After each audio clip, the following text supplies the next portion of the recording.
سپاہیوں اپنی تلواریں چلاؤ، جنت کی خاطر، مظلوموں کے لیے امید بننے کی خاطر۔ اللہ اکبر۔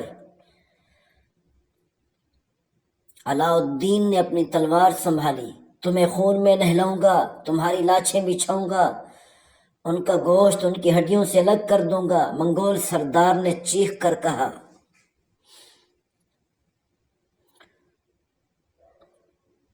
مسلمانوں پر منگول اور عیسائی مل کر حملہ کر رہے ہیں۔ مسلمان بھی بڑے ہی دل سے جنگ کر رہے ہیں۔ علاء الدین نے حملہ کر دیا، علاء الدین گر گیا۔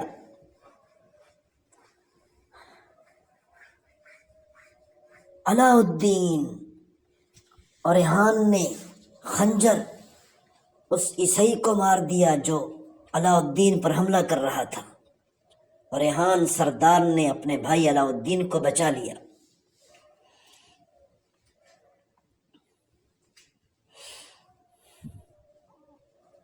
جنگ کر رہے ہیں، مسلمان تھک چکے ہیں کافروں کو کاٹ کاٹ کر، کافروں کو ذبح کر کر کے۔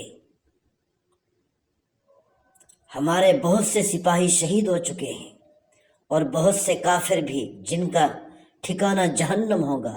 اللہ ہماری مدد فرما، ہماری مدد فرما۔ شاباش سپاہیوں، چلو۔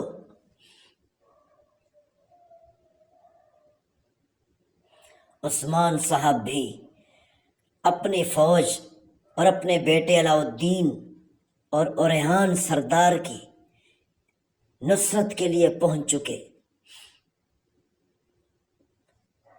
اور ادھر ریحان سردار تھک جانے کے باوجود، چورا چور ہونے کے باوجود کافروں کو کاٹتے چلے جا رہے ہیں۔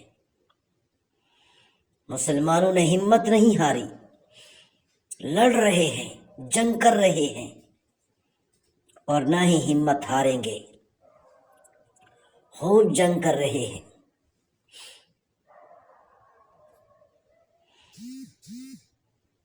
علاء الدین تھکاوٹ کی وجہ سے گر گیا، زخموں سے چورا چور ہے، اور ادھر منگول سردار، موت کا سبب بننے والی کالی روحوں کی لعنت، ہماری تلواروں سے کٹ جاؤ گے، تم سب اس لعنت کا نشانہ بنو گے۔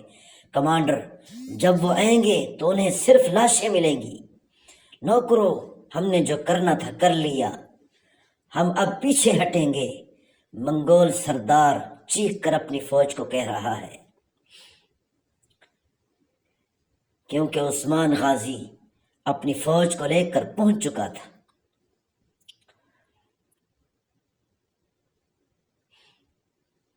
بیچارے پریشان ہیں۔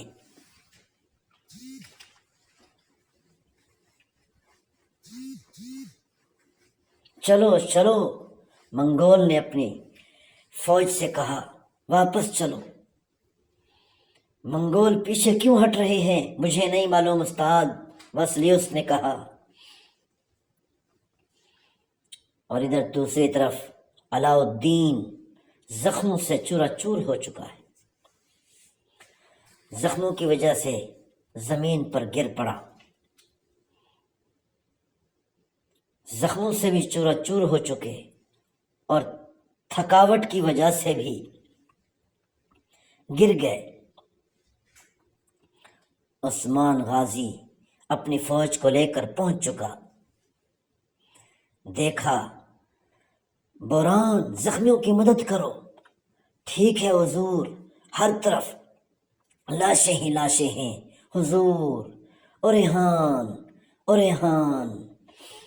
ریحان کو پکارتے ہوئے عثمان غازی نے کہا، کیا تم ٹھیک ہو؟ چلو اٹھو اٹھو اٹھو۔ کانیوماس، میرے سلطان، اس کی مدد کرو۔ یعقوب سردار، اسے لے جاؤ، کھڑے ہو جاؤ۔